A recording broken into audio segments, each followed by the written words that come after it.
الحمدللہ رب العالمین والصلاة والسلام علی محمد وآلہ وصحبہ اجمعین، اما بعد۔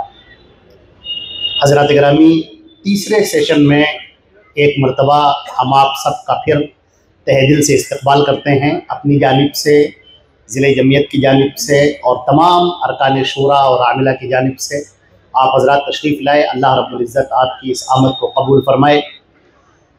اب ہم اس وقت ایک بہت ہی اہم خطاب کو سننے والے ہیں، اور اس سے پہلے تلاوت قرآن پاک سے ہمارے اس سیشن کا آغاز ہوگا، اور اس سیشن کے آغاز کے لیے قرآن پاک کی تلاوت کے لیے میں دعوت دوں گا ضلع جمعیت اہل حدیث کے نائب امیر فضیلت الشیخ محمد عدنان ندوی حفظہ اللہ سے کہ تشریف لائیں اور تلاوت قرآن پاک سے ہمارے اس تیسرے سیشن کا آغاز کریں۔ السلام علیکم ورحمۃ اللہ وبرکاتہ۔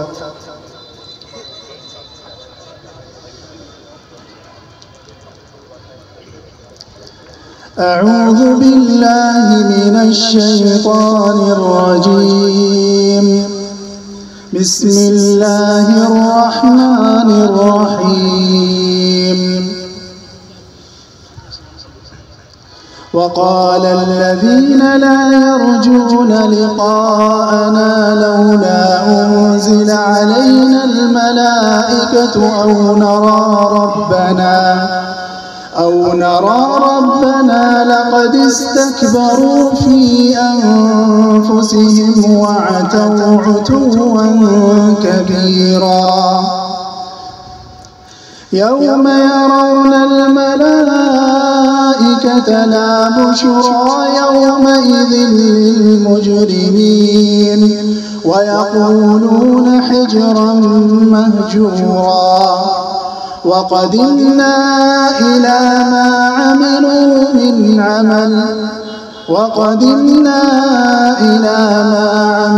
من عمل فجعلناه هباء منثورا أصحاب الجنة يومئذ خير مستقرا وأحسن مقيلا ويوم تشقق السماء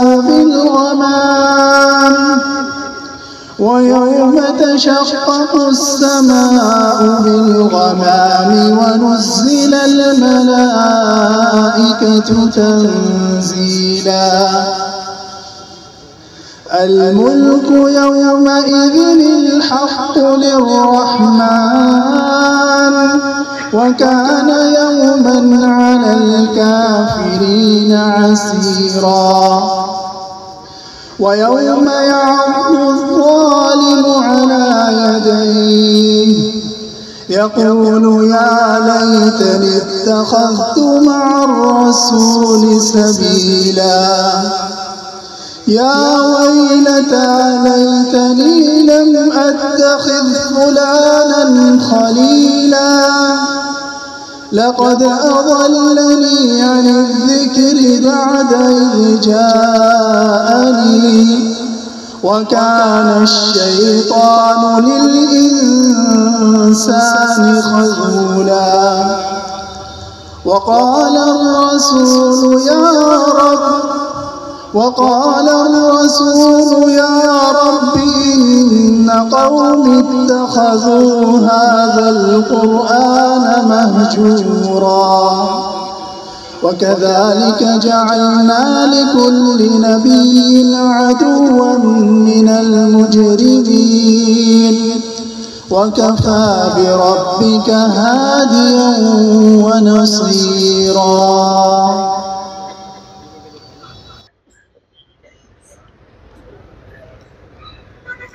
ایک شعر ہے اردو کا کہ تم آ گئے ہو تو کچھ چاندنی سی باتیں ہوں، زمین پہ چاند کہاں روز روز اترتا ہے۔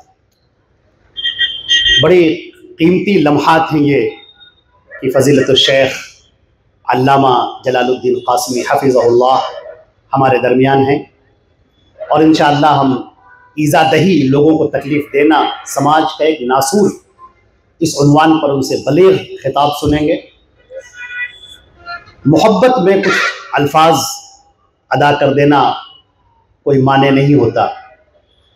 قدیم عربی شاعر نے کہا تھا کہ وَلَيْسَ عَلَى اللَّهِ بِمُسْتَنْكَرٍ أَن تَجْمَعَ الْعَالَمَ فِي وَاحِدٍ، کہ اللہ کے لیے کوئی مشکل نہیں ہے کہ ایک شخص کے اندر ساری خوبیاں صفات جمع کر دے۔ صحیح بات یہ ہے کہ فضیلت الشیخ علامہ جلال الدین قاسمی اللہ رب العزت کا ایک معجزہ ہے ہمارے درمیان۔ تفسیر ہے، علم ہے، بلاغت ہے، نحو ہے، صرف ہے، حدیث ہے، اصول حدیث ہے، اصول فقہ ہے، تقریباً 18 علوم پر شیخ کی کتابیں آ چکی ہیں، اور نکات قرآن پر ابھی 800 سے زیادہ صفحات زیر تصنیف ہے۔ اللہ کی قدیم علماء جب تعریف کرتے تھے تو کتابوں میں لکھتے تھے کہ آیت من آیات اللہ، تو اللہ رب العزت شیخ کی عمر میں برکت عطا فرمائے، ان کی عمر میں، ان کی صحت میں، ان کے علم میں، اور دعوت و تبلیغ کے اسفار میں خوب برکت عطا فرمائے۔ اب ہم لوگ پورے شرح کے ساتھ انشاءاللہ شیخ کے بلیغ خطاب کو سنیں گے۔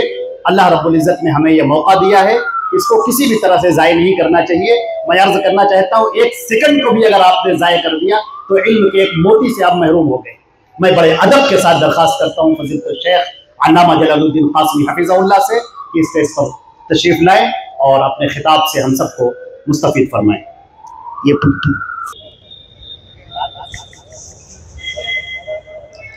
السلام علیکم ورحمۃ اللہ وبرکاتہ۔ ان الحمد للہ نحمده ونستعینه ونستغفره ونعوذ باللہ من شرور انفسنا ومن سیئات اعمالنا، من يهده الله فلا مضل له ومن يضلل فلا هادي له،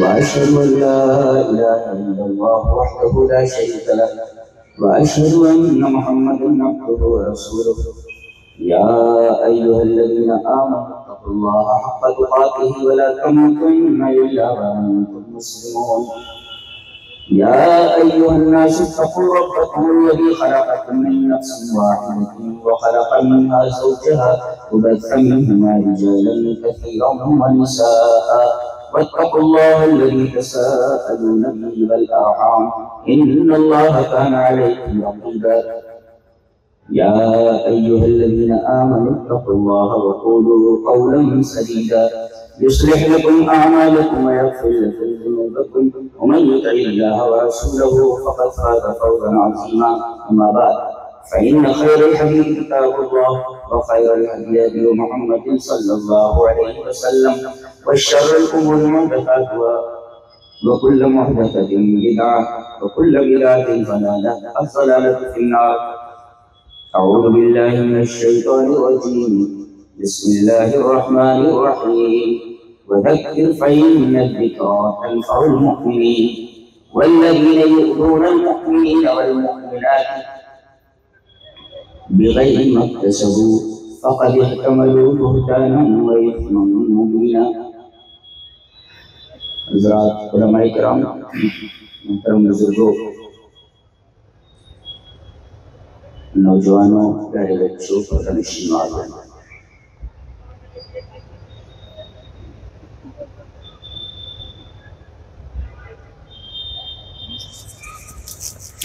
یہ پروگرام اصلاح معاشرہ کے تعلق سے منعقد کیا گیا ہے۔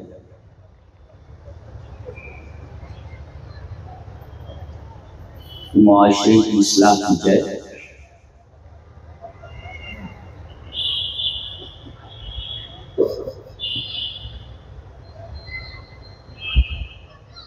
آج ہم معاشرے کے ایک اہم پہلو کے اوپر گفتگو کرنا چاہتے ہیں۔ تو آئیں سب سے پہلے معاشرہ کا مطلب سمجھیں۔ معاشرہ کہتے کسی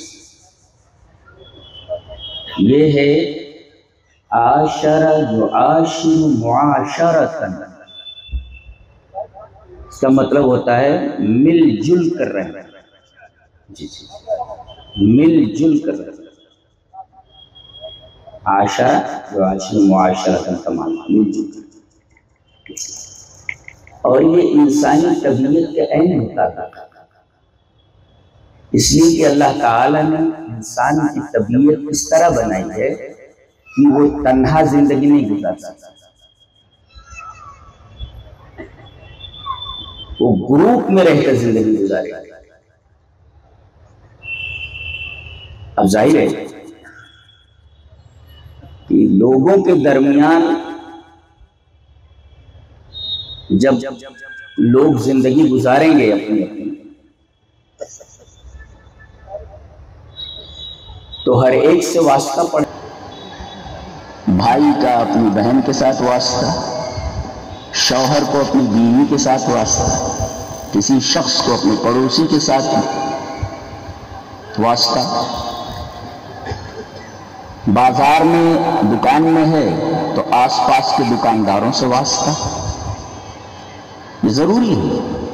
اب واسطہ پڑھتے وقت ایک آدمی کا واسطہ دوسرے آدمی کے ساتھ پڑھتے وقت اس کا رویہ کیا ہو، اس کا بیہیویئر کیا ہو، دیٹ از کالڈ معاشرہ، اس کو معاشرہ کہتے ہیں۔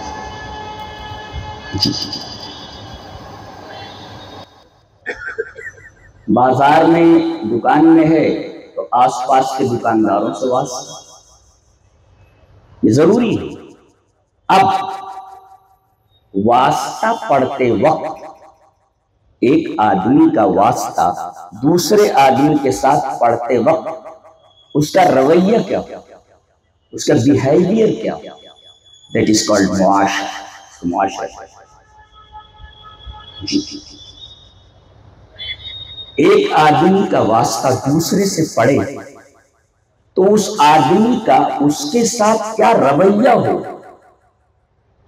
کیا بیہیویئر ہو، اس رویے اور بیہیویئر کو معاشرت کہا جاتا ہے۔ اور یہ ہماری دینی زندگی اور ہماری اسلامی زندگی کا ایک بڑا اہم پہلو ہے۔ ہم عقیدے پر تو زیادہ زور دیتے ہیں، اعمال کے اوپر زیادہ زور دیتے ہیں، اخلاقیات کے اوپر بھی گفتگو ہو جاتی ہے، سیاسیات کے اوپر بھی گفتگو ہو جاتی ہے، معیشت کے اوپر بھی گفتگو ہو جاتی ہے، مگر ہماری نااہلی کی وجہ سے دین کا یہ پہلو ہماری نگاہوں سے اوجھل ہو گیا، جس کو ہم معاشرت کہتے ہیں۔ آج ہم اسی معاشرت کے ایک پہلو پر گفتگو کرنا چاہیں گے جس کا نام ہے عزت۔ اس تمہید کے بعد بات یہاں سے شروع کرتے ہیں کہ اللہ تبارک و تعالیٰ نے 3 اہم مخلوقات پیدا کی۔ چلیے حدیث دیکھ لیتے ہیں۔ حدیث اس طرح وعن عائشہ رضی اللہ تعالیٰ عنہ قالت قال رسول اللہ صلی اللہ علیہ وسلم خلقت الملائکۃ من نور وخلق الجان من مارج من نار وخلق آدم مما اوصف لكم رواہ مسلم فی کتاب الزہد۔ حضرت امام مسلم رحمہ اللہ مسلم شریف کتاب الزہد کے اندر یہ روایت اسی طرح لائے۔ راوی جیسا کہ معلوم ہوا آپ کی پیاری بیوی حضرت عائشہ رضی اللہ تعالیٰ وہ فرماتی کہ نبی اکرم صلی اللہ علیہ وسلم نے ارشاد فرمایا کہ فرشتوں کو اللہ نے نور سے پیدا کیا، خلقت الملائکۃ من نور، یہ نوری مخلوق ہے، اور اس کی رفتار بھی نور کی رفتار ہے۔ ان کے ایک دن کا سفر ہماری دنیا کے 1000 سال کے سفر کے برابر ہے۔ بڑی عجیب و غریب مخلوق ہے یہ، اللہ نے اس کو نور سے بنایا۔ وَخُلِقَ الْجَانُّ مِن مَارِجٍ مِّن نَارٍ، اور اللہ نے جنوں کو آگ کے شعلے سے بنایا، یہ دوسری مخلوق ہے۔ اور عجیب بات تو یہ ہے کہ ایک نور سے ایک نار سے دونوں دکھائی نہیں دیتے، تیسرے ہم ہیں جو دکھائی دیتے۔ وَخُلِقَ آدَمُ مِمَّا أُوصِفَ لَكُمْ، اور آدم کو بنایا گیا اس چیز سے جو تمہیں بتا دیا گیا ہے، کیا کہ خَلَقَكُم مِّن تُرَابٍ، تمہیں مٹی سے بنائے گئے. اور جانتے ہیں اس کی تخلیق بھی بڑی عجیب و غریب ہے.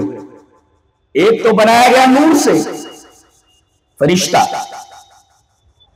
اور ایک مخلوق بنائی گئی آگ کے شعلے سے جن، اور یہ انسان یہ بنایا گیا مٹی سے. لیکن اس کا بنایا جانا بھی کچھ معمولی نہیں ہے، بلکہ بڑے عجیب و غریب انداز سے اس کو بنایا گیا. اللہ فرماتا ہے یخلقکم فی بطون امہاتکم خلقا من بعد خلق فی ظلمات ثلاث. ہم نے تم کو تین اندھیروں میں بنایا ہے.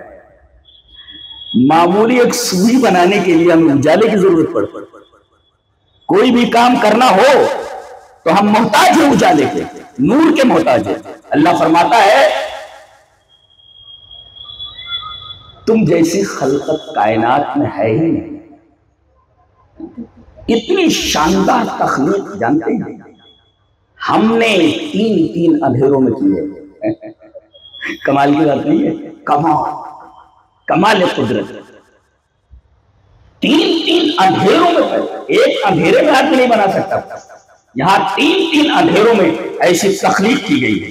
کمال نہیں ہے، یہ کمال قدرت. تو یہ جو تیسرا ہے ہم لوگ یہ مٹی سے بنائے گئے. تو یہ تو دونوں دکھائی نہیں دیتے، نہ دکھائی دینے کے باوجود بھی ہم ان دونوں کو تکلیف نہیں پہنچا سکتے جبکہ وہ دکھائی نہیں دیتے. دلیل یہ حدیث پاک وعن جابر بن عبد الله رضی اللہ تعالی عنہ عن النبي صلى الله عليه وسلم قال من أكل من هذه البقلة الثوم وقال مرة من أكل البصل والثوم والقراءة فلا يقربن مسجدنا فإن الملائكة تتأذى مما يتأذى منه بنو آدم. رواه مسلم في كتاب المساجد. حضرت امام مسلم رحمہ اللہ اس حدیث کو ایسے ہی مسلم شریف کتاب المساجد کے اندر لائے. راوی جیسا کہ معلوم ہوا حضرت جابر بن عبداللہ.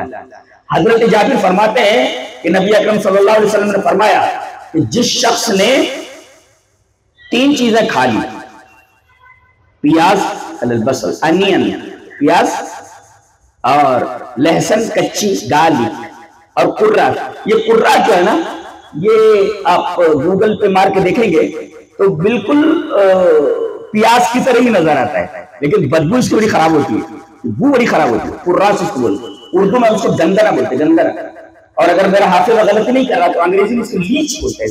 لیچ ایسا جو جونک کے معنی میں ہوتا ہے نا، ایسا کچھ اس کا لفظ. جی تو جس آدمی نے پیاز کھا لی، لہسن کچی کھا لی اور گندنا کھا لی یعنی قرہ، تو فلا یقربن مسجدنا الا فلا یقربن مسجدنا، وہ ہماری مسجد کے قریب نہ آئے. مسجد میں داخل نہ ہو نماز پڑھنے کے لیے. کیوں؟ مسجد میں فرشتے رہتے ہیں. فَإِنَّ الْمَلَائِكَةَ تَتَأَذَّى، فرشتوں کو ان چیزوں سے تکلیف پہنچتی ہے جن چیزوں سے انسانوں کو تکلیف پہنچتی ہے. اب میں سگریٹ نہیں پیتا، میں گٹکا نہیں کھاتا اور میں بیڑی نہیں پیتا. اب میرے بازو میں کوئی آدمی نماز میں کھڑا ہو جائے تو مجھے برداشت نہیں ہوتا، اس کے منہ سے جو بدبو آتی ہے. اور نوری مخلوق تو بہت نفیس طبیعت کی ہوتی ہے، اس کی طبیعت بڑی نفیس ہوتی ہے. وہ کیسے یہ گندگی برداشت کر سکتی ہے جو آدمی کے منہ سے نکل رہی ہو؟ تو فرشتوں کو تکلیف ہوتی ہے ان تمام چیزوں سے، تو ہم یہ چیزیں کھا کر نہیں آ سکتے. جبکہ ہم انہیں دیکھتے نہیں، وہ ایسی مخلوق ہے جو دکھائی نہیں دیتی، پھر بھی انہیں تکلیف پہنچانے سے ہمیں منع کر دیا گیا. یہ دیکھیے اسلام کے اندر کتنی فراخ دلی ہے، اور ایک دوسرے کے احترام کا اور ایک دوسرے کو ایک دوسرے سے تکلیف نہ پہنچے اس کا کس قدر خیال رکھنا ضروری ہے. چلیے اب جنوں کو دیکھتے ہیں. آگ سے جی اس آگ میں حرارت ہوتی ہے اور دھواں ہوتا ہے، برابر ہے. نور میں نہ آگ ہوتی ہے نہ دھواں ہوتا ہے. یہ فرق ہے نور اور نار میں. تو یہ کثیف ہوتے ہیں کون؟ جن. اور نور جو ہوتا ہے نور سے بنا ہوتا ہے، یہ کثیف نہیں ہوتا، بہت لطیف ہوتا ہے. نور لطیف ہوتا ہے اور آگ کے اندر دھواں ہوتا ہے اور حرارت ہوتی ہے، کثیف ہے. تو کثافت کی وجہ سے اس کے اندر لطافت نہیں ہے. اس سے بنایا گیا جنوں کو. ان کے ساتھ ہمارا رویہ کیا ہونا چاہیے؟ دلیل یہ حدیث پاک وعن عبد الله بن مسعود رضي الله تعالى عنه قال قال رسول الله صلى الله عليه وسلم لا تستنجوا بالروث ولا بالعظام فإنه زاد إخوانكم من الجن رواه الترمذي في كتاب الطهارة. حضرت امام الترمذی رحمہ اللہ اس حدیث پاک کو ایسے ہی ترمذی شریف کتاب الطہارہ کے اندر لائے. حضرت عبداللہ بن مسعود فرماتے ہیں کہ نبی اکرم صلی اللہ علیہ وسلم نے ارشاد فرمایا کہ تم لوگ گوبر سے اور ہڈی سے استنجا نہ کرو. اب کسی آدمی نے استنجا کیا اور دیکھا کہ کہیں مٹی اٹی نہیں ہے یا پتھر وغیرہ نہیں ہے, ہڈی پڑی ہوئے, یا اسی سے استنجا کرنے چھوٹا یا بڑا عدل ہے عزیز, ایسے نہیں کیجیے. کہ گوبر پڑا ہوا ہے روس, اس سے آپ استنجا نہیں کر سکتے, حرام نہیں ہے. علت بتائی نہیں, ایسا کیوں ہے؟ آپ گوبر سے استنجا کیوں نہیں کر سکتے؟ آپ ہڈی سے استنجا کیوں نہیں کر سکتے؟ علت بتائی گئی. علت فَإِنَّهُ کیوں فَإِنَّهُ زَادُ إِخْوَانِكُمْ مِنَ الْجِنِّ, یہ اس کی علت ہے. یہ کیا کہ یہ تمہارے بھائی جنوں کا کھانا. ہم دیکھتے ہی نہیں, وہ بھی ان کو بھائی بنا دیا گیا. اللہ کے رسول نے ان کو ہمارا بھائی کہا گیا ہے, اور ایک بھائی کو ایک بھائی کا خیال رکھنا ضروری ہے, اور ایک بھائی کو ایک بھائی کی ذات سے تکلیف نہیں پہنچنا چاہیے. ارے ایک بھائی جو دکھائی نہیں دیتا, ایک بھائی کے لیے لازم ہے اس کو تکلیف پہنچائے نہ پہنچائے, تو جو دوسرا جو دکھائی دے رہا ہے ہم اس کو کیسے تکلیف پہنچا سکتے ہیں؟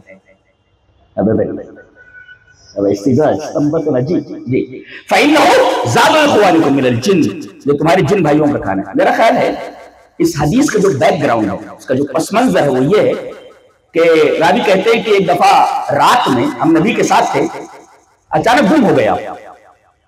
فَفَقَدْنَاهُ, گم ہو گئے. تو ہم لوگوں نے سمجھا اُسْتُطِیرَ او اُغْتِیلَ, اڑا لیے گئے. کونوں اڑائے لے گئے, کونوں اڑائے لے گئے. اُسْتُطِیرَ, اڑا لیے گئے.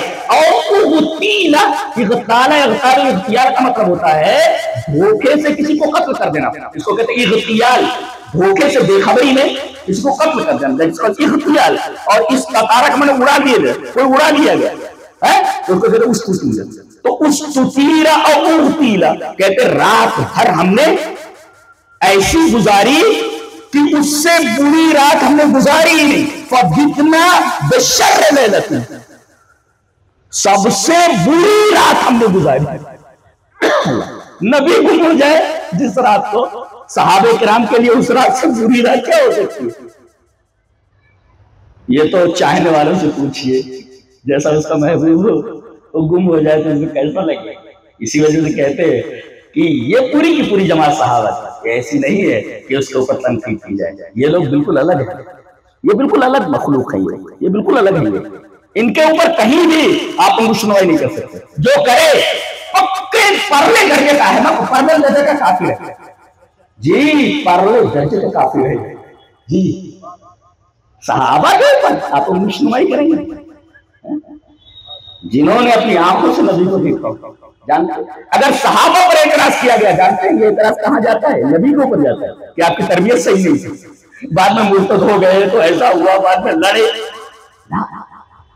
اسی وجہ سے آپ ثم الذین یلونہم ثم الذین یلونہم, یہ دو جو صحابہ اور تابعین, ان میں سے کسی کو بھی نہیں آپ دیکھیں گے کہ کسی نے صحابہ کرام کی آپس کی لڑائیوں کے اوپر بات نکالی, جائے کی تنقید کی, تنقید کی, اس لیے کہ انہوں نے دیکھا کہ ہمارا محبوب کیسا ہے اور اس کی تربیت ہمارے تعلق سے. اللہ, بڑی عجیب و غریب مخلوق ہے, معلوم ہے صحابہ کرام رضوان اللہ تعالی علیہ.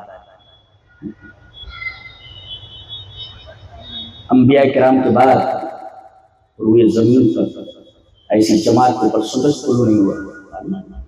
یہ صحابہ ہے, یہ صحابہ ہیں.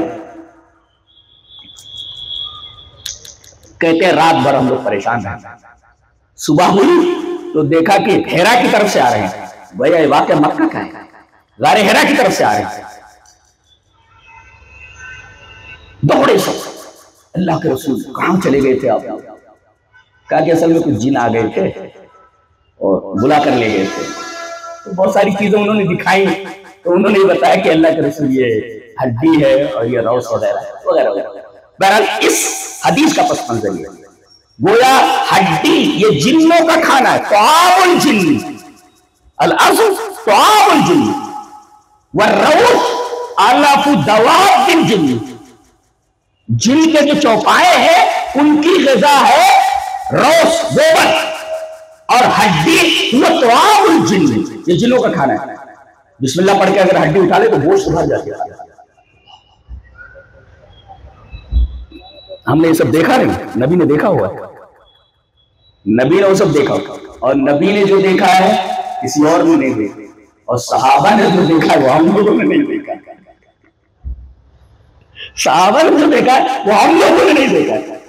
اب ایک آدمی گم ہو گیا ہے، جب ملتا ہے وہ بتاتا ہے کہ ہم جن کو دیکھ کر کے آئے ہیں، اللہ، اور صحابہ دیکھ رہے کہ رات بھر نہیں ہمارے ساتھ،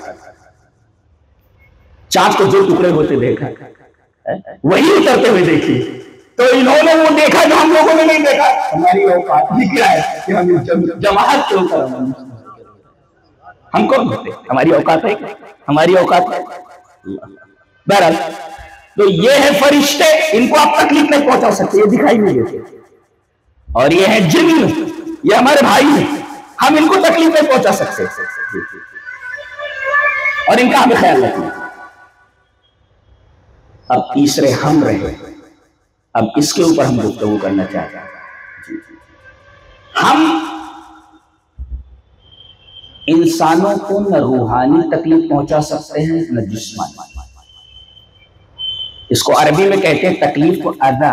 اذا کا مطلب ہوتا ہے کل ما اذیت به والاذى، اے هو ما یؤلمک، آپ کو جو درد پہنچائے، آپ کو جو تکلیف پہنچائے، کوئی بھی چیز تکلیف پہنچانے والی ہو اسے کہتے ہیں اذا۔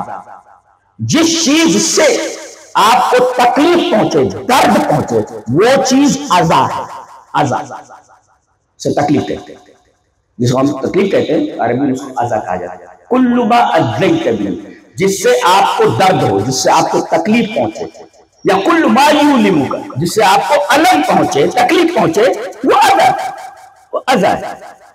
اذا کی تعریف بھی معلوم ہوگی۔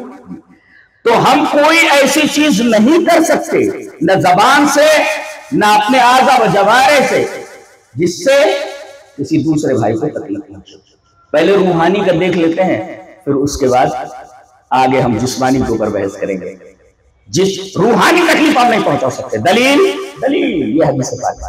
وعن ابن عباس رضی اللہ تعالی عنہما ان رسول اللہ صلی اللہ علیہ وسلم قال لا يتناجسنان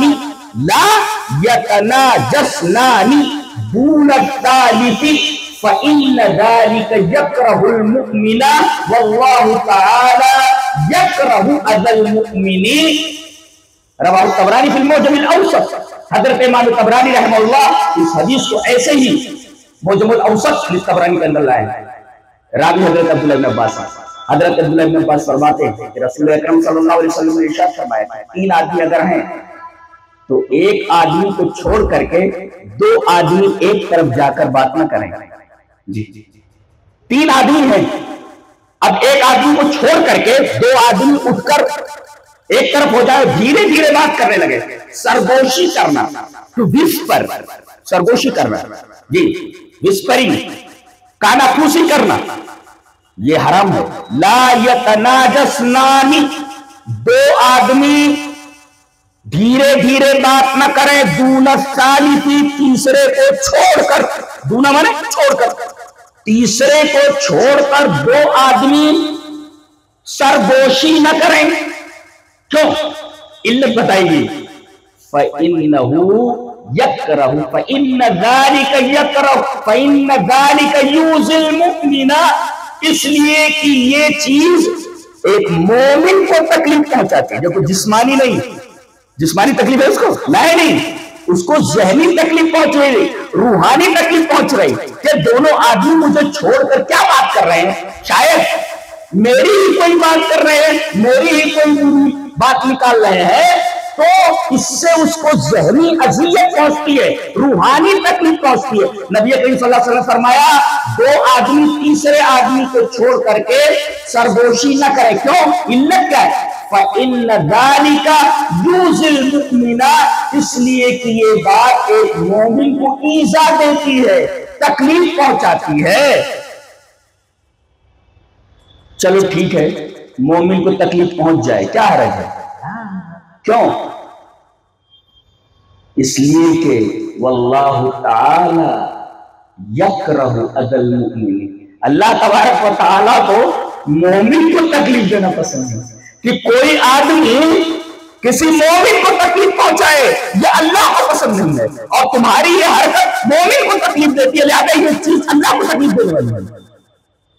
لہذا یہ روحانی تکلیف اور ذہنی تکلیف ہے، یہ جائز نہیں، بالکل نہیں، تو یہ تو روحانی تکلیف ہے۔ اب آگے بڑھتے ہیں۔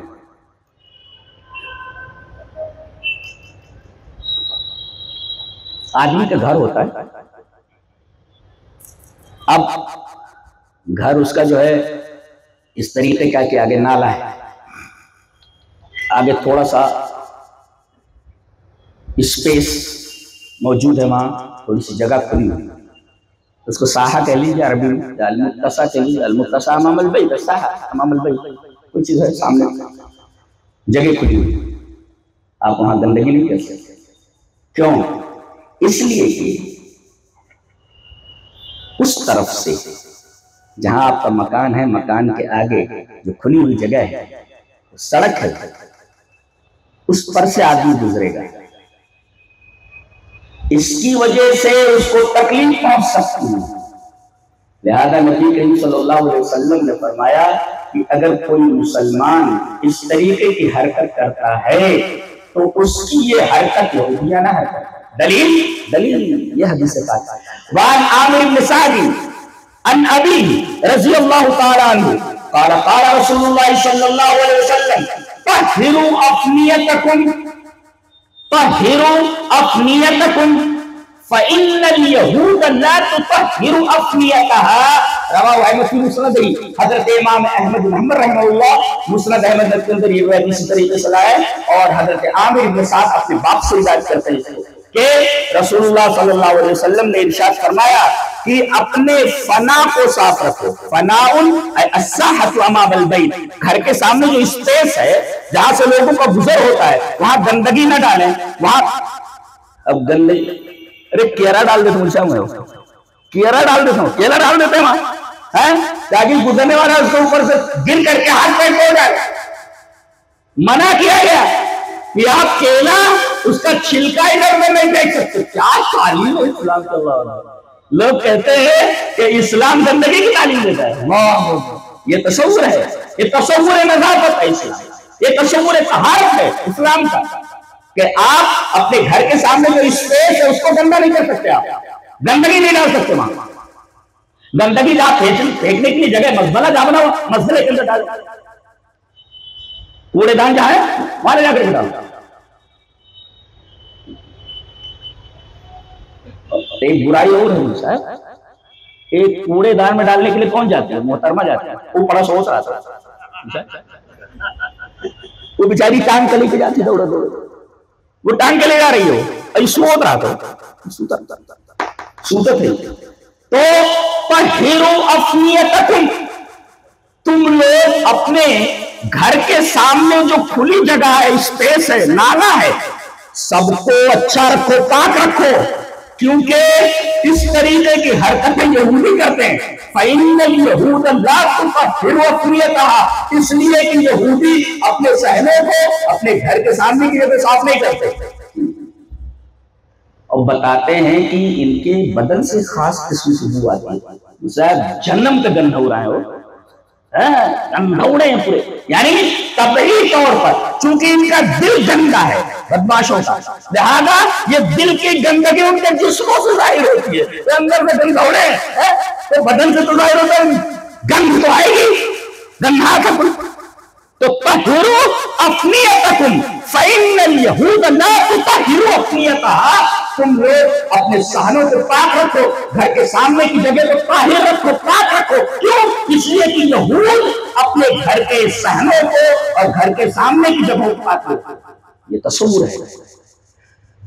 جبکہ آدمی کو وہاں کھڑے نہیں رہنا ہے، کہ کھڑے ہو کر کچھ سننا ہے، وہاں تھوڑی دیر کے لیے گزر رہا ہے، تو تھوڑی دیر کے لیے بھی اگر وہ گزر رہا ہے تب بھی آپ اس کو تکلیف نہیں پہنچا سکتے، اس لیے کہ ناک سے اس زندگی کو سونگے گا تو ظاہر اس کو تکلیف پہنچے گا۔ یہ اسلام کا تصور طہارت۔ موٹر سائیکل خرید دی اسے باپ، اس نے تو خریدا نہیں ہے، لاڈلا ہے، خرید دیا ہے۔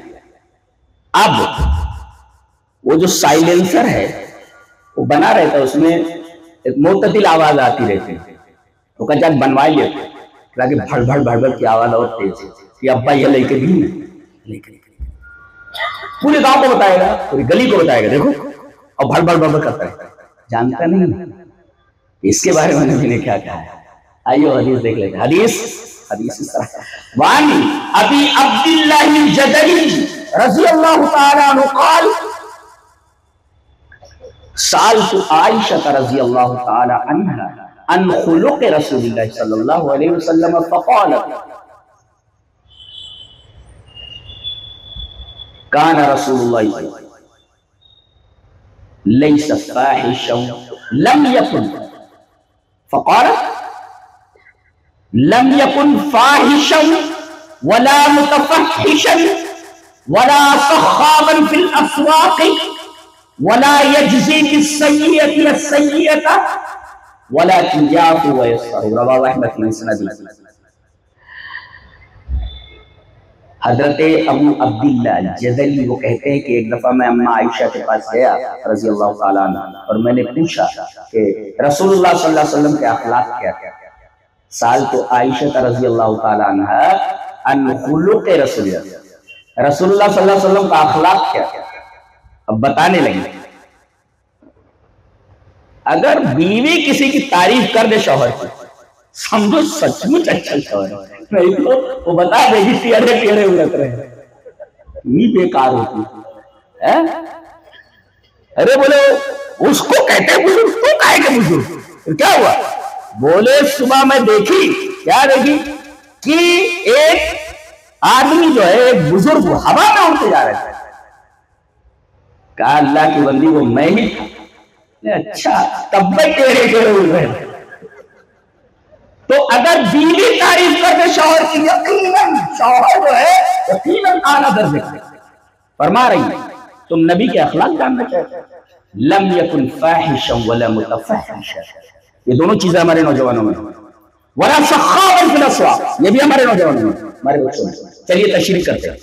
آپ فاحش نہیں تھے اور آپ متفحش نہیں تھے۔ مل فرق بین الفحش والتفحش، مل فرق بین الفاحش والمتفحش، واضح کرتا ہے۔ آپ فاحش نہیں تھے اور آپ متفحش نہیں تھے۔ تو فاحش کس کو کہتے ہیں؟ الذی یتکلم کلاما فاحشا، فاحش القبیح، جو بری بات اپنی زبان سے بولے، تو یہ جو بری بات ہے یہ کلام فاحش ہے۔ جی اب تو ایک دوست سے ملتا ہے، کیا رے تیری ماں، کیا تیری بہن کا، ایسا بولتا ہے۔ دوست سے مل کر منہ سے جو بات نکلتی ہے ایک دوست کو دیکھنے کے بعد، اس کی زبان سے یہ نکلتا ہے تیری ماں، تیری بہن وغیرہ وغیرہ، اس طرح بات کرتا گالی دے کر، اور سامنے والا خوش ہوتا ہے۔ الذی لا یتکلم کلاما فاحشا، جو کلام فاحش کرے، والفاحش جو قبیح کلام کرے، بری بات مجھ سے نکالتا، یہ تو ہوا فاحش کا معنی۔ فاحش کسے کہتے ہیں؟ جو اپنے منہ سے بری بات نکالے، تو نکالنے والا فاحش، اور یہ بات جو اس نے نکالی ہے دیکھ اس کو کلام فاحش۔ وما هو المتفحش، متفحش کسے کہتے ہیں؟ یجعل الکلام الفاحش دیدنہ وعادتہ، آدمی بری بات نکالنے کو کلام فاحش کو اپنی عادت بنا لے، اپنی طبیعت بنا لے، ایسا برا ہو جائے۔ ایک ہے چلو زبان سے بری بات نکل گئی، فاحش ہوا، اور آدمی جب بھی بولے تو بری ہی بات سے نکالے، گویا یجعل الکلام الفاحش دیدنہ وعادتہ، اپنی عادت بنا لے رہا ہو، جب بھی بات نکالتا ہے بری ہی بات نکالتا ہے تو یہ متفحش، هذا الفرق بین الفاحش والمتفحش۔ تو رسول اللہ صلی اللہ علیہ وسلم فاحش بھی نہیں تھے اور متفحش بھی نہیں تھے۔ تیسری صفت بیان کر رہے ہیں، ولا صخابا فی الاسواق، جی ولا صخابا فی الاسواق، صخاب ای سیاح، سیاح چیخنے والے، چیخنے والے۔ رسول اللہ صلی اللہ علیہ وسلم بازاروں میں زور سے آواز نکالنے والے نہیں تھے۔ آدمی کتنی بھی زور سے آواز نکالے وہ پھٹیا کا جو سائلنسر ہوتا ہے اس سے تو بہت ہی کم رہے گا۔ جب رسول اللہ صلی اللہ علیہ وسلم تیز آواز بازار میں نہیں نکالتے تھے اور تم ہو کہ گلیوں میں سائلنسر بنوا کر کے چلتے رہتے اور تم نے یہ حلف کھا لیا، قسم کھا لیے کہ پورے محلے والوں کو سکون سے زندہ نہیں رہنے دیں۔ یہ سنت تم بتائیے، کہتے ہیں عقیدہ یہ ہے، عمل یہ، ٹھیک ہے، ہذا اہم وہذا اہم ایضا، لیکن یہ کون بتائے گا کہ بھائی یہ بھی بہت بڑا عذاب ہے، یہ تو رسول اللہ صلی اللہ علیہ وسلم کی سنت کے خلاف ہے۔ آپ بازار میں زور سے چیخ کر کے نہیں بولتے تھے اور تم ہو کہ تمہارے وہاں پہ موٹر سائیکل میں بھی ہے، تم پورے محلے کی ناک میں بند کیے ہوئے ہو۔ ارے بیمار ہو سکتا ہے آدمی، جانتے ہیں قرآن حکیم کا مطالعہ جب کریں گے تو ایک بات آپ کو نظر آئے گی، میرا موضوع نہیں ہے یہ تو اشارہ کر دیتا ہوں کہ کان کا تعلق ڈائریکٹ قلب سے ہے، کان کا تعلق ڈائریکٹ قلب سے ہے۔ اسی وجہ سے کہا گیا جس طرح آدمی برا کام نہ کرے ایسے ہی بری بات نہ سنے۔ کیوں؟ اس لیے کہ سننے کے بعد اس کا اثر دل کے اوپر ہوتا ہے، پھر دل آرڈر دیتا ہے آزاد کو کہ یہ کرنا ہے بھیا۔ اسی وجہ سے جب جہنم کے دروازے پر پہنچیں گے تو داروغے جہنم مالک بولے گا یہ کیسے آئے گے بھیا، جانا چاہیے تو دائیں طرف بائیں طرف کیسے آئے گا۔ یہ بڑے بڑے لوگ بیگ لیے ہوائی اڈوں پر ہم جاتے دیکھتے رہتے ہیں، یہ بڑے بڑے بیگ اور یہ جناب عالی ان کا ایٹیٹیوڈ اور ان کا پروٹوکول دیکھ کر کے ایک تو افسوس بھی ہوتا ہے اور بڑی حیرت ہوتی ہے کہ یہ لوگ کس خطرناک راستے پر بے تحاشا دوڑتے ہوئے جا رہے ہیں۔ آگے کھائی ہے آگ کی وہ منتظر ہے تمہاری۔ تو یہ ایسے لوگ نہیں ہیں جن پر رشک کیا جائے، یہ ایسے لوگ ہیں جن کے اوپر جتنا افسوس کیا جائے۔ یہ تو اللہ کو بھولے ہوئے ہیں، یہ جانتے نہیں کہ جہنم اس کی بڑی شدت ہے کہ آؤ بیٹا آؤ، تم مستیاں کر لیے، اب آؤ مستی نکالتی ہوں، تمہاری ساری مستی نکال دیتی ہوں، ساری مستی نکال دیتی۔ رسول کو برا بھلا کہہ رہے تھے، آؤ ہو گیا کام ختم ہوا، موت نے دنیا سے تمہارا تعلق منقطع کیا، اب آ جاؤ ہماری طرف، بتاتی ہوں ساری چربی نکال دیتی ہوں، ساری چربی نکال دیتی ہوں، منتظر ہے اللہ۔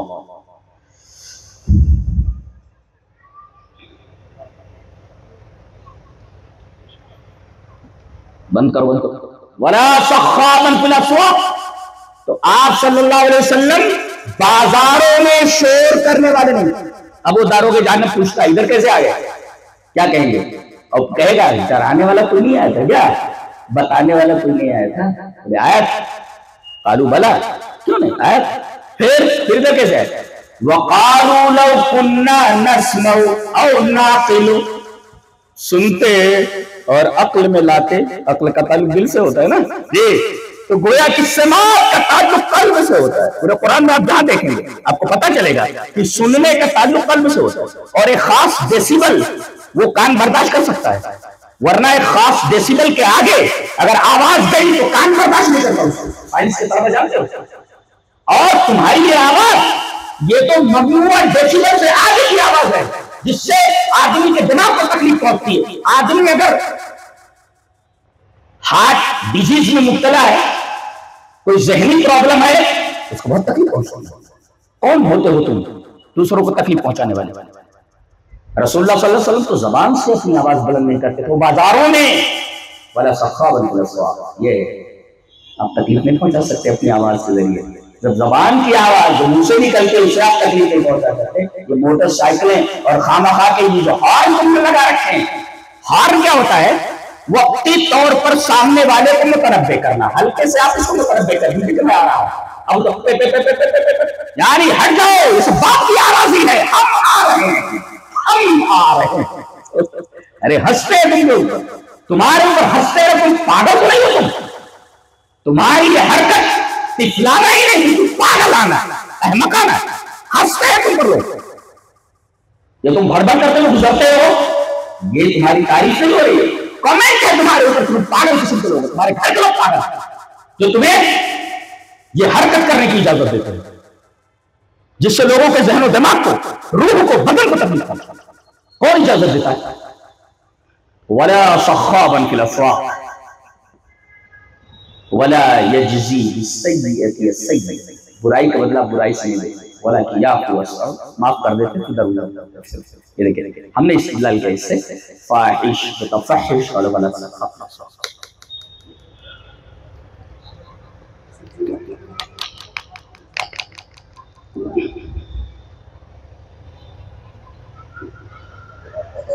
ایک حدیث اور بھی ہے کہ نبی کریم صلی اللہ علیہ وسلم کی بڑی پیاری حدیث ہے، اور اس حدیث کے جو راوی ہیں وہ لا رہے ہیں۔ اس سے پہلے میں حضرت فضیل ابن عیاض کا ایک قول ہے جسے امام خرائی کی مکارم الاخلاق میں لگایا ہے، قول آپ کے سامنے پیش کروں کہ وقال فضیل ابن عیاض رحمہ اللہ واللہ ما یحل لک ان تودی کلبا ولا خنزیرا بغیر حق فکیف تودی مسلما، فکیف تودی مسلما۔ فضیل ابن عیاض کہتے ہیں کہ اللہ کی قسم تمہارے لیے جائز نہیں ہے کہ تم کسی کتے کو یا سور کو بلا وجہ تکلیف پہنچاؤ، یہ تصور ہے۔ واللہ ما یحل لک ان تؤذی کلبا ولا خنزیرا بغیر حق، بلا وجہ آپ کسی کتے کو اور کسی سور کو، کسی خنزیر کو آپ تکلیف نہیں پہنچا سکتے، فکیف تؤذی مسلما، تو آپ ایک مسلمان کو تکلیف کیسے پہنچا سکتے؟ آپ کو جانوروں کو تکلیف پہنچانے کی اجازت۔ امام غزالی نے غالباً احیاء علوم الدین کے اندر یہ لکھا ہے کہ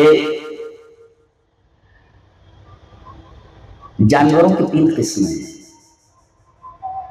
جانوروں کی 3 قسمیں، ایک ہے جو صرف تکلیف پہنچاتا ہے، جیسے بچھو ہے، سانپ ہے، اس کے چکر میں آ گئے، ڈنک مار دے، کاٹ لے، یہ تکلیف پہنچاتا ہے۔ تو جانوروں کی ایک قسم ایسی ہے جو تکلیف ہی پہنچاتا ہے، اور ایک قسم ہے جو صرف اور صرف فائدہ پہنچاتا ہے، جیسے بکری ہے، بھینس ہے، گائے، جب تک دودھ دے رہے فائدہ پہنچ رہا ہے، اور جب دودھ دینے کے قابل نہیں رہے تو گوشت بن جاتا ہے، تو اسے فائدہ پہنچاتا ہے۔ اور ایک قسم کے جانور ہوتے ہیں جو نہ فائدہ پہنچاتے ہیں اور نہ نقصان پہنچاتے ہیں، جیسے گیدڑ ہے، لومڑی ہے، اتنا الگ انداز سے رہتے ہیں۔ ان تینوں قسموں کے بیان کے بعد غزالی یہ کہتے ہیں کہ اے انسان، سب سے پہلے تم انسان بننا، اور اگر انسان نہیں بننا چاہتا، جانور بننا چاہتا ہے، تو کم سے کم وہ قسم بن جا جو صرف فائدہ پہنچاتا ہے، جیسے بھینس اور گائے، بکری وغیرہ۔ اور اگر تو اس سے بھی نیچے آنا چاہتا ہے تو کم سے کم اس قسم کا جانور بن جا جیسے گیدڑ اور لومڑی، جو کسی کو نہ تکلیف پہنچاتے نہ فائدہ پہنچاتے ہیں۔ اور اگر تو اس کے نیچے آیا جو صرف اور صرف تکلیف پہنچاتے ہیں، تو تجھ میں اور درندے میں، تجھ میں اور جانور میں کوئی فرق نہیں ہے۔ تو اب پہلے تو انسان بن جا، اور اگر تجھے جانور بننا ہے تو 2 قسموں میں سے کوئی قسم بن جا، تیسری قسم کبھی بھی مت بننا، اس لیے کہ یہ تیسری قسم تجھے انسانیت کی سطح سے اتار کر کے درندوں کی صف میں اتارنا، بچ۔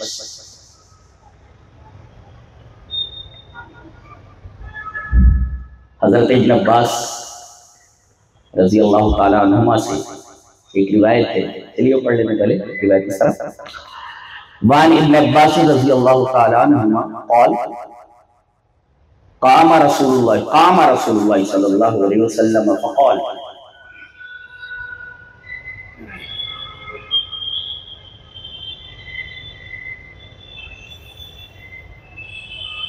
لا تؤذوا المؤمنین۔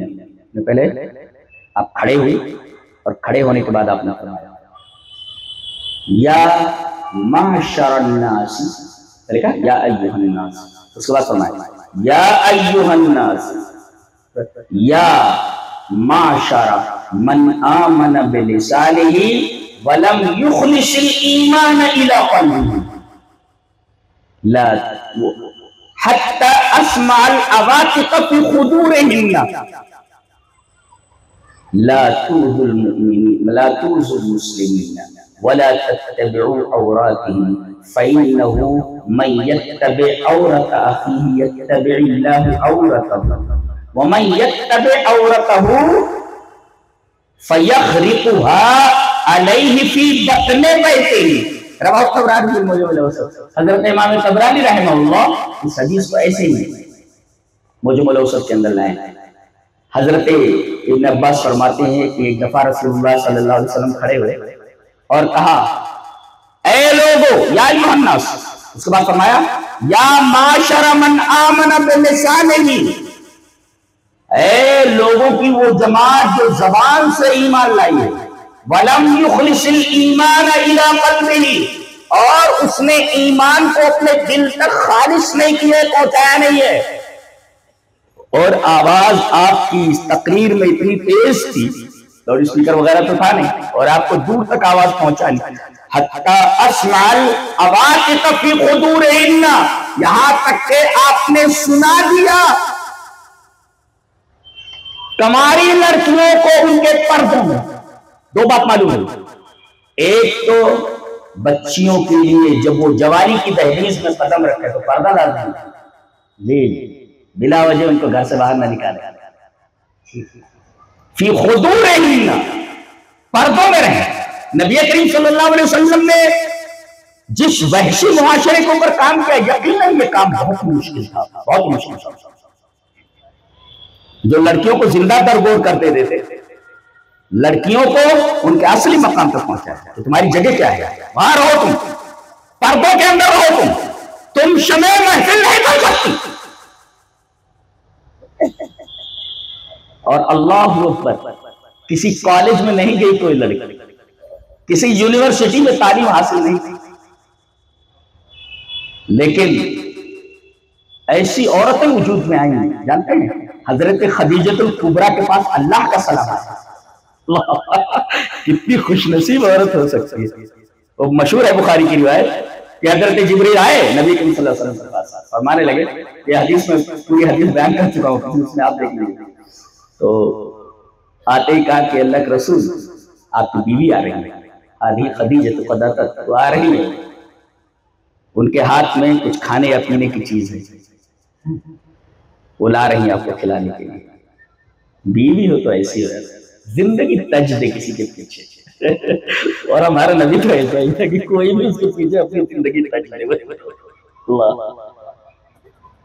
اور جب وہ آ جائیں، آ رہی ہیں کھانے پینے کی چیز لا رہی ہیں، جب وہ آ جائیں تو آپ پہلے انہیں اللہ کا سلام کہیے کہ اللہ نے ان کا سلام بھیجا، اور اس کے بعد ان سے کہیے کہ میں انہیں سلام بھیجا، اور انہیں خوشخبری سنا دیجیے کہ میں نے اپنی اس بندی کے لیے جنت میں ایسا محل تیار کر رکھا ہے، موتیوں کا، ہیروں کا، اور جس کے اندر شور نہیں ہے، جنت میں شور نہیں ہے، دنیا پوری شور سے بنی ہوئی ہے جناب، لا فیہا سخف ولا سخاب فی الاسواق، حدیث کے آخر میں ٹکڑا وہی ہے، لا فیہا سخب ولا نصب، جہاں تکان نہیں ہے، یہاں آدمی آرام کرتے کرتے تھک جاتا ہے۔ دیکھیں یہ کیسا آرام کہ آدمی آرام کرتے کرتے بور ہو جائے۔ اللہ نے فرمایا جنت ایک ایسی جگہ ہے جہاں آدمی آنے کے بعد ایک تو تھکتا نہیں ہے، آرام سے آدمی تھک جاتا ہو، آدمی پیسوں سے بیزار ہو جاتا ہے، اتنا پیسہ کھائے تو آتا ہے، پیسے سے دکھ جاتا ہے.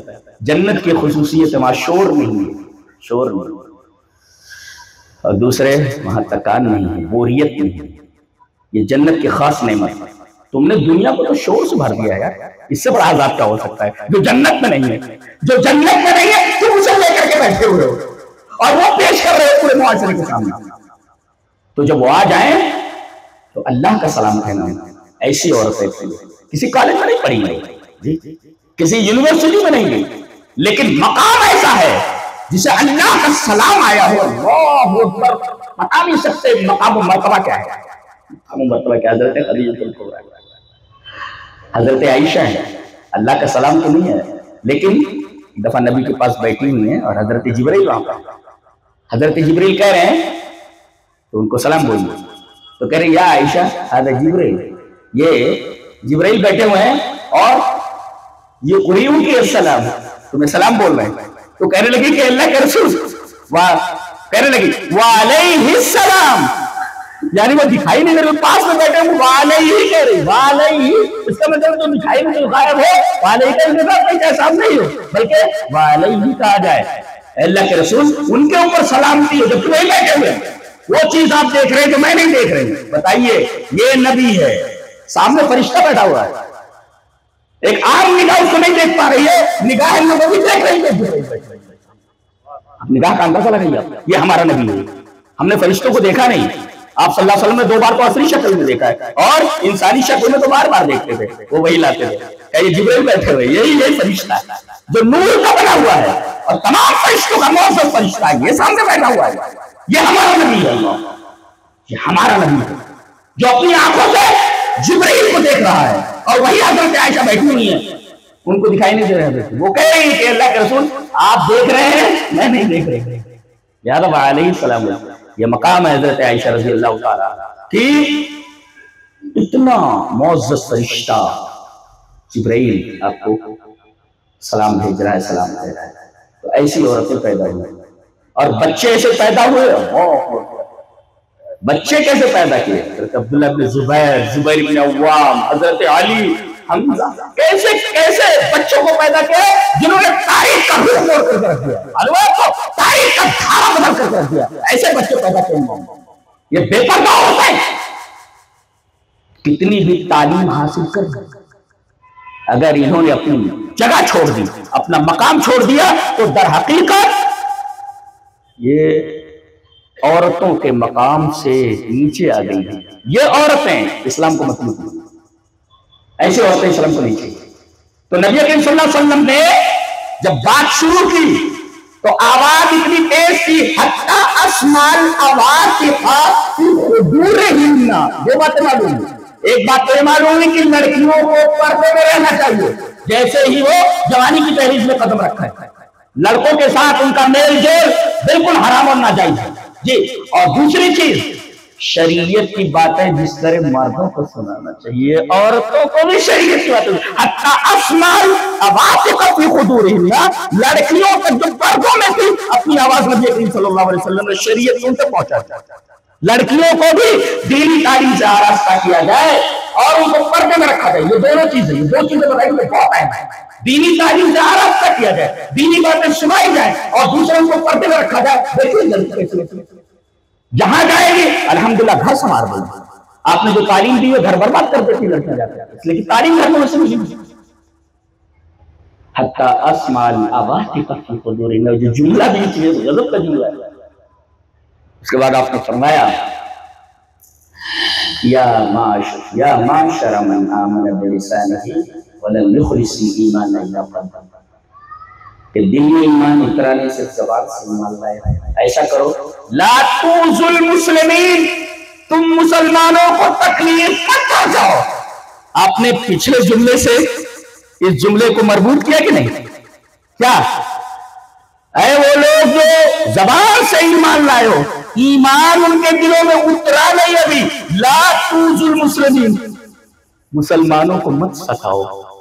مسلمانوں کو ستانے کا مطلب یہ ہوا کہ یہ آدمی صرف زبان سے ایمان لا رہا ہے، ایمان اس کے دل کی گہرائی میں اترا نہیں. گویا اگر آدمی کی حرکت ایسی ہے کہ وہ دوسروں کو تکلیف پہنچا رہا ہے تو اپنے ایمان کا جائزہ لے کہ کہیں میرا ایمان تو گڑبڑ نہیں ہے، میرا ایمان تو گڑبڑ نہیں ہے۔ لا تؤذوا المسلمین، مسلمانوں کو تکلیف مت پہنچاؤ۔ اچھا، ولا تتبعوا عوراتهم، ان کے عیبوں کے پیچھے مت پڑو۔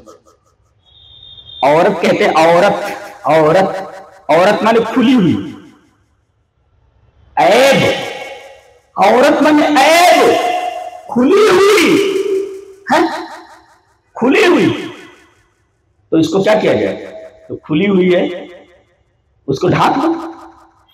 اور منافقین آئے، جنگ احزاب میں آنا ہے، آ کر کے طرح طرح کے بہانے بنا لیں، منافقین آ کر کے بولنے لگے اللہ کے رسول یقولون ان بیوتنا عورۃ، ہمارے گھر عورت ہیں، ہمارے گھر عورت ہیں، یعنی ہمارے گھر کھلے ہوئے کوئی دیکھنے والا نہیں ہے۔ اس کا مطلب یہ ہوا کہ گھر بند ہونے چاہیے تو گھر محفوظ رہتا ہے، ایسے ہی عورت کو پردے میں رکھا جاتا ہے محفوظ رہتی ہے۔ ان بیوتنا عورۃ، عورت تو عورت کہتے ہیں عیب، عیب ہے، عیب یعنی اس کو ڈھانپو تب بے عیب ہوتی ہے، ڈھانپو اس کو، عیب ہے وہ، اس کو ڈھانپ دو بے عیب ہو جائے۔ تو ولا تتبعوا عوراتهم، ان کے عیبوں کے پیچھے مت پڑو۔ فإنه من يتبع عورت اخیہ، جو اپنے بھائی کی کسی عیب کے پیچھے پڑتا ہے تو یتبع اللہ عورتہ، اللہ اس کے عیب کے پیچھے پڑ جاتا ہے، تو کیا ہوتا ہے؟ فَيَخْرِقُهَا عَلَيْهِ فی بطن بیتہ، اس کے گھر کے اندر ہی، فی بطن بیتہ، اس کے گھر کے اندر ہی اس کو ذلیل و رسوا کر دیتا ہے۔ خرق علیہ کا مطلب ذلیل و رسوا کر دینا، اس کو اس کے گھر کے اندر ہی خرق علیہ، اسے رسوا کر دیتا ہے۔ خرق علیہ اے فضحہ یفضحہ، اس کو جو ہے رسوا کر دیتا ہے اللہ تبارک۔ تو یہاں دیکھیں رسول اللہ صلی اللہ علیہ وسلم تقریر کے دوران یہ کہتے ہیں سبارک مسطاؤ، اس لیے کہ یہ ایمان کے منافی ہیں، ایمان کے منافی۔ لا تؤذوا المسلمین۔ حضرت حذیفہ ابن اسید ایک راوی ہیں، ان کی اس روایت کو امام طبرانی معجم کبیر کے اندر لائیں، اور روایت صحیح ہے، پہلے اس کو پڑھ لیتے ہیں روایت کی بات اس طرح۔ وعن حذیفہ ابن اسید رضی اللہ تعالی عنہ ان النبی صلی اللہ علیہ وسلم قال من آذى المسلمین فی طرقهم وجبت علیہ لعنتهم، رواہ طبرانی فی المعجم الکبیر۔ حضرت امام طبرانی اس حدیث کو معجم کبیر کے اندر لائے، راوی جیسا کہ معلوم ہوا حضرت حذیفہ ابن اسید ہے۔ حضرت حذیفہ ابن اسید فرماتے ہیں کہ رسول اللہ صلی اللہ علیہ وسلم نے ارشاد فرمایا، جو آدمی مسلمانوں کو ان کے راستوں میں تکلیف دے، من آذى المسلمین فی طرقهم، جو آدمی مسلمانوں کو ان کے راستوں میں تکلیف دے، راستوں کی تکلیف کوئی بھی ہو سکتی ہے، تمہاری موٹر سائیکل، تمہاری کار، یہ بیجا قسم کا ہارن جس سے آدمی کو تکلیف پہنچے، راستے میں کچرا ڈالنا، گندگی کرنا، یہ ساری چیزیں آ گئی راستوں میں تکلیف دینے کی۔ من آذى المسلمین فی طرقهم، جو آدمی مسلمانوں کو ان کے راستے میں تکلیف دے، راستے میں، وجبت علیہ لعنتهم، تو ان سب کی لعنت اس کو واجب ہو، وجبت اے اصابت لعنت، اس کے اوپر لعنت واجب ہو گئی، لعنت پہنچ جائے گی۔ کیا مطلب؟ لعنت واجب ہو گئی، لعنت پہنچ گئی، اس کا کیا مطلب ہوا بتا؟ وجبت علیہ لعنت کی تشریح کرتا ہوں۔ یہ جو راستہ ہے آپ کے ابا کا تھوڑی ہے، آپ کا تو ہے نہیں، آپ کا ہے نہیں وہ راستہ، ہر ایک کا ہے۔ اب آپ کسی ایسی جگہ تکلیف کی چیز ڈال لیں جو آپ کی نہیں ہے، دوسرے کی ہے، اب اگر وہ آپ کے اوپر لعنت بھیجتا ہے تو حقدار ہے کہ نہیں؟ وہ محق، وہ حقدار ہے کہ تمہارے اوپر لعنت کرے، اس لیے کہ تمہاری جگہ نہیں ہو، تمہارا گندگی کر رہے۔ اگر وہ لعنت بھیجتا ہے، ہاں اتنا ہے، علماء یہ کہتے ہیں کہ لعنت المعین جو ہے، کسی آدمی کو یہ کہنا خاص طور پہ تیرے اوپر لعنت ہے، لعنت معین وہ حرام، بعض لوگوں نے کہا ہے، لیکن کہے کہ لعن اللہ من فعل ہکذا، اللہ اس آدمی پر لعنت بھیجے، لعنت کرے جو اس طریقے کے کام کرتا ہے، تو اگر وہ لعنت بھیجتا ہے اس کے اوپر تو در حقیقت یہ لعنت اس کو پہنچ جائے گی. یہ مطلب اس کا من آذى المسلمین فی طرقہم وجبت علیہ لعنتہم، جو آدمی مسلمانوں کو تکلیف پہنچائے ان کے راستوں میں تو وجبت علیہ لعنتہم، ان کے اوپر ان کی لعنت پہنچے گی. تکلیف کے کتنے طریقے ہم نے اختیار کر رکھے ہیں. دیکھو آدمی مر گیا، بیٹے ہیں بہنوں کا حصہ مار لیتے ہیں، وراثت بہنوں کا حصہ مار کر کے بیٹھے، یہ بہن کو ایزا پہنچانا ہے، یہ ایزا کے اور ایزا کا یہ ایسا معاملہ ہے جس کے بارے میں جو عذاب بتایا گیا ہے وہ کافروں جیسا عذاب ہے. کئی مومنوں کے بارے میں جب کوئی عذاب کی بات آتی ہے تو وہاں خالدن نہیں کہا جاتا، خالدن نہیں کہ اس کے اندر وہ ہمیشہ رہے گا، ایسا نہیں کہا جاتا. لیکن جہاں یہ وراثت مار لینے کی بات آئی ہے وہاں پر یہ کہا گیا کہ جو آدمی اللہ کے حدود سے تجاوز کرے یدخلہ نارن خالدن، وہ داخل ہوگا ہمیشہ کی جہنم میں. یہ کس کے بارے میں کہا جا رہا ہے؟ وہ وراثت مار لینے والے کے بارے میں. بھائی لوگ اس کو اچھا بہنیں بھی عجیب ہوتی ہیں بیچاری، سیدھی سادھی نہیں کہتی بھیا نہ دو، اس لیے کچھ معلوم ہے اگر تھوڑا اکڑ کر کے لے لیا تو بھائی لوگ گھر میں داخل نہیں ہونے، تو زندگی بھر وہ لیتی نہیں رہے تمہارا حق ہے، وہ تمہارا حق لے، کیوں نہیں لے؟ اور یہ بیچارہ بھی چپ چاپ بیٹھا رہتا ہے تاکہ دینا نہ پڑے. تو یتیم ہے نا، ایک تو وہ تمہاری بہن ہے، ایک تو قرابت کا رشتہ ہے، دوسرا اسلام کا رشتہ ہے. ایک تو قرابت کا رشتہ تمہاری بہن، دوسرا اسلام کا رشتہ ہے، دو، اور تیسرے یتیم ہے. یتیم کا مال کھایا جاتا ہے کیا؟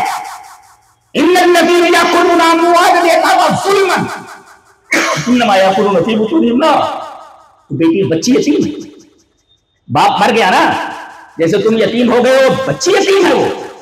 اگر تم اس کا حق مار لے گے وراثت کے اندر تو تم تو یتیم کا مال کھا رہے ہو، اور حقیقت اپنے پیٹ میں جہنم کیا کھا رہے ہو. ان الذين ياكلون اموال اليتامى ظلما انما ياكلون في بطونهم نارا.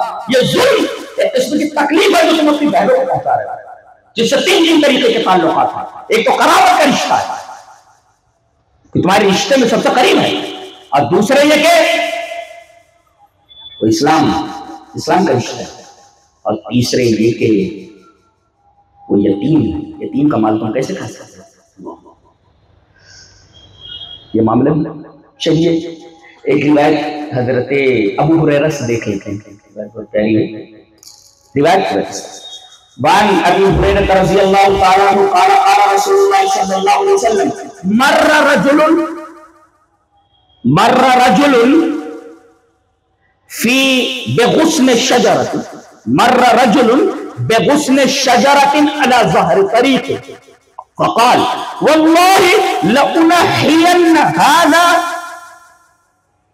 عن طريق المسلمين لا يؤذيهم فأدخل الجنة. رواہ مسلم کی کتاب البر والصلۃ والآداب. حضرت امام مسلم رحمہ اللہ اس حدیث کو کتاب البر والصلۃ والآداب کے اندر لائے. راوی حضرت ابو ہریرہ ہے. حضرت ابو ہریرہ رضی اللہ تعالیٰ عنہ فرماتے ہیں کہ رسول اللہ صلی اللہ علیہ وسلم نے ارشاد فرمایا کہ ایک آدمی ایک راستے سے گزرا، دیکھا کہ راستے کے اندر ایک ٹہنی پڑی ہوئی ہے. میرا خیال ہے کہ وہ درخت کی کوئی موٹی ٹہنی رہی ہوگی، وہ راستے میں گر کر کے راستے کو بلاک کی ہوئی تھی.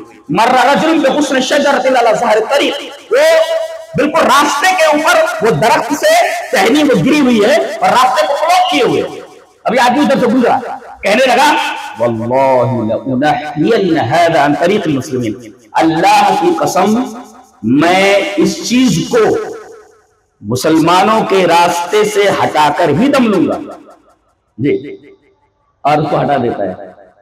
وہ کہتا ہے لا یوزیہ، اس لیے کہ اس طرف سے گزرنے والے لوگوں کو تکلیف ہوگی تو میں اس لکڑی کو اور اس ڈالی کو جو درخت کی ہے میں راستے سے ہٹا دیتا ہوں. معلوم ہے نبی کریم صلی اللہ علیہ وسلم نے فرمایا اس کے اس عمل کی وجہ سے فَأُدْخِلَ الْجَنَّةَ، جنت میں داخل کر دیا گیا ہو، جنت میں داخل کر دیا گیا. دیکھیے نیکی کوئی بھی ہو، بعض لوگوں نے اسی وجہ سے کہا ہے نیکی کتنی بھی چھوٹی ہو اسے غیر اہم مت جانو، ایک چھوٹی نیکی بھی غیر اہم سمجھ کر مت چھوڑو، اس لیے کہ ایک چھوٹی نیکی بھی تمہیں جنت میں پہنچانے کا سبب بن سکتی ہے۔ یہ داڑھی جو راستے میں پڑی ہوئی تھی کوئی بہت بڑی بات نہیں تھی، مسلمانوں کو تکلیف تو اس نے ہٹا دیا، راستے پر چلنے والوں کو تکلیف تو اس نے ہٹا دیا۔ اللہ تبارک و تعالیٰ کو اس کی ادائی اتنی پسند آئی کہ اللہ تبارک و تعالیٰ نے کہا اس بندے کو کیونکہ اس نے دوسرے کی تکلیف کو دور کیا ہے لہٰذا اس کو جنت کو داخل کرا دو، اور یہ مسلم کی روایت ہے، وَأُدْخِلَ الْجَنَّةَ، اس آدمی کو جنت کے اندر داخل کر دیا گیا۔ ایک روایت حضرت ابو ہریرہ کا نام آیا تو ایک روایت اور پیش کر دیتے ہیں، اور اس روایت کو امام النسائی رحمہ اللہ کتاب الایمان و شرائع کے اندر ہے، حدیث کے ساتھ وعن ابی ہریرہ رضی اللہ تعالی عنہ ان النبی صلی اللہ علیہ وسلم قال المسلم من سلم الناس من لسانه ويده والمؤمن من امنه الناس على دمائهم واموالهم رواه النسائی فی کتاب الایمان و شرائع۔ حضرت امام نسائی اس حدیث کو کتاب الایمان و شرائع کے اندر ہے، راوی جیسا کہ معلوم ہوا حضرت ابو ہریرہ ہے۔ حضرت ابو ہریرہ فرماتے ہیں کہ نبی اکرم صلی اللہ علیہ وسلم نے ارشاد فرمایا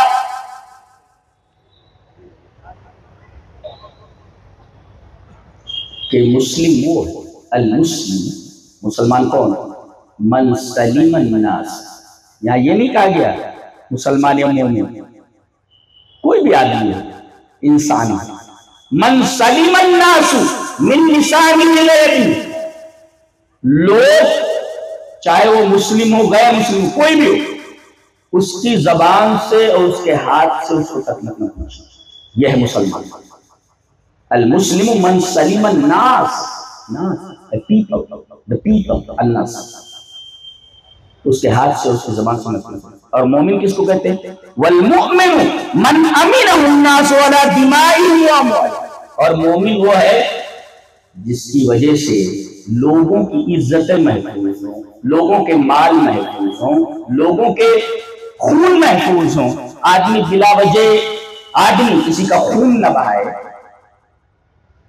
بعض لوگ ہوتے ہیں کہ وہ اتنے ایک سخت موقف لے کر کے چلتے ہیں، پتہ نہیں ان کا کیا نام دیا جاتا ہے، وہ آپ لوگ جانتے ہیں کہ وہ اتنے سخت ہوتے ہیں کہ وہ کیا کیا کرتے رہتے ہیں، یہاں تک کہ حکومت سے خروج اور یہ سب چیزیں جائز قرار دے دیتے ہیں۔ یہ دیکھا والمؤمن من امنہ الناس علی دمائهم واموالهم، مومن وہ ہے کہ لوگ محفوظ رہیں کہ وہ ہماری عزت کے اوپر حملہ نہیں کرے، خون نہیں بہائے گا، اسی طریقے سے اس کے مال محفوظ رہیں۔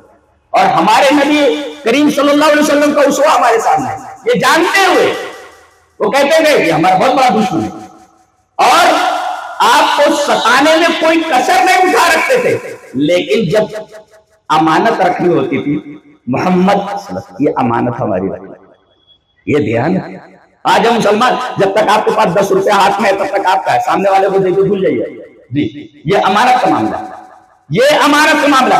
وہاں کافر بھی آپ کی مخالفت کے باوجود بھی، دشمنی اور اناد کرنے کے باوجود بھی امانتیں سونپتے تھے آپ کو، اس لیے کہ آپ کو امین مانتے تھے۔ امانت داری کا یہ تصور اسلام کے اندر موجود ہے۔ تو من امینہ الناس علی دمائهم واموالهم، آدمی کا خون محفوظ ہو، آدمی کا جو مال محفوظ ہو اور آدمی کی عزت محفوظ ہو، یہ اسلام کی تعلیم ہے، اسلام سکھاتا ہے۔ اور کسی بھی قسم کی ایذا دہی ہو، کسی بھی پہلو سے ہو، اسلام سختی سے اس پر قدغن لگاتا ہے، سختی سے اس کو روکتا ہے، سختی سے اس کی ممانعت کرتا ہے۔ اللہ تبارک و تعالیٰ نے اچھی سمجھ کی توفیق عطا فرمائے۔ وآخر دعوانا الحمد للہ رب العالمین۔